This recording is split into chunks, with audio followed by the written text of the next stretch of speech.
চাকরিহারা শিক্ষকদের নবান্ন অভিযানকে ঘিরে ব্যাপক পুলিশি বন্দোবস্ত করা হয়েছে শিয়ালদা স্টেশন চত্বরে।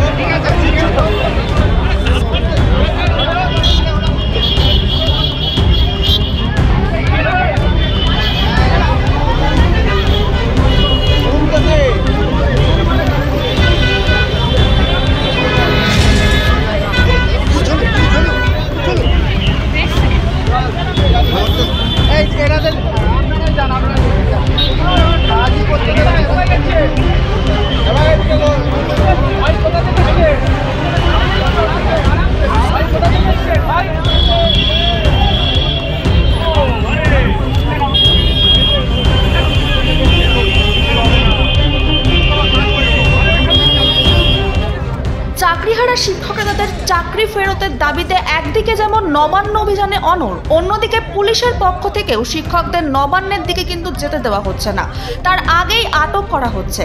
এমনকি শিয়ালদা মেট্রো স্টেশন থেকে যারা বাইরে আসছেন তাদের যদি পুলিশ শিক্ষক বলে সন্দেহ করে সেক্ষেত্রে দেখতে চাওয়া হচ্ছে সঠিক পরিচয়পত্র।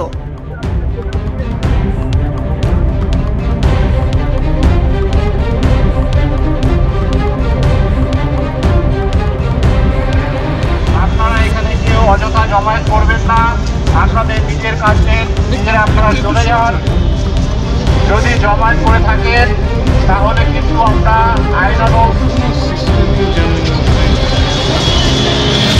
আইনানুগ ব্যবস্থা নিতে বাধ্য হব। গোটা কলকাতায় কার্যত উত্তাল হতে পারে চাকরিহারা শিক্ষকদের এই অভিযানকে ঘিরে, তার জন্যই এত পুলিশি বন্দোবস্ত করা হয়েছে।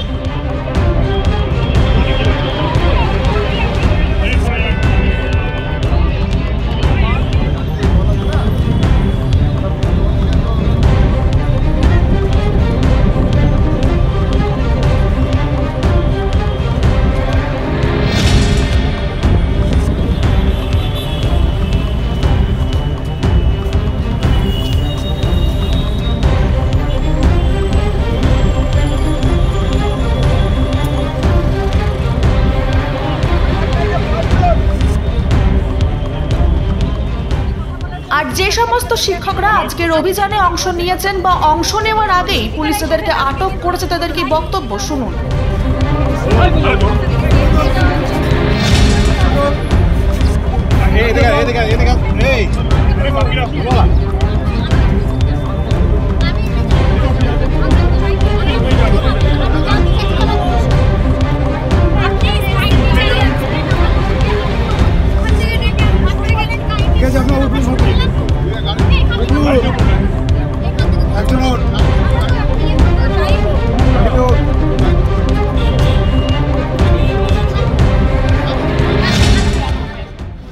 আজকে দেখুন আমাদের আন্দোলনটা তো অনেকদিন ধরেই চলছে, যেটাতে হচ্ছে যে আমাদের সুপ্রিম কোর্টের রায় যেটা বহাল ছিল সেই তার জন্যই আমাদের রায়ে আমাদের অযোগ্যদের পাশাপাশি যোগ্যদেরও চাকরি গেছে। সেই যোগ্যদের সাথে ন্যায় বিচার হয়নি এবং তার জন্য রাজ্যের সরকার, আমাদের কোর্ট, বিভিন্ন রাজনৈতিক দল আমাদের পাশে থাকার আশ্বাস দিয়েছেন, কিন্তু আদতে কেউই পাশে থাকছেন না।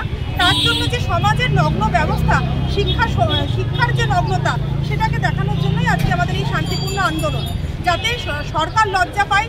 আজকে যেখানে আমাদের স্কুলে ক্লাসরুমে থাকার কথা ছিল সেখানে আজকে আমাদের রাস্তাতে এসে দাঁড়াতে হচ্ছে। চাকরিহারা শিক্ষকরা যখন আজকের নবান্ন অভিযানের ডাক দিয়েছেন তখন ইতিমধ্যেই এসএসসির পক্ষ থেকে নতুন নিয়োগের বিজ্ঞপ্তি প্রকাশ করা হয়েছে।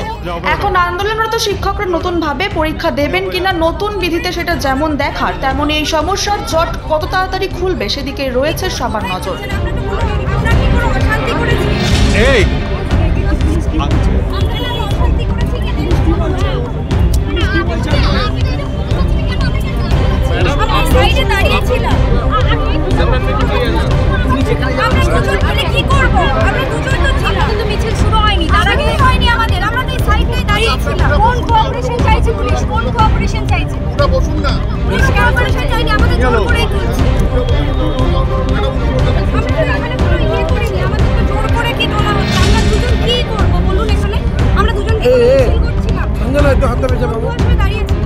আপনি যখন মেট্রো স্টেশনে ছিলেন তখন পুলিশ আপনাদেরকে হুঁশিয়ারি দিয়ে আপনাদেরকে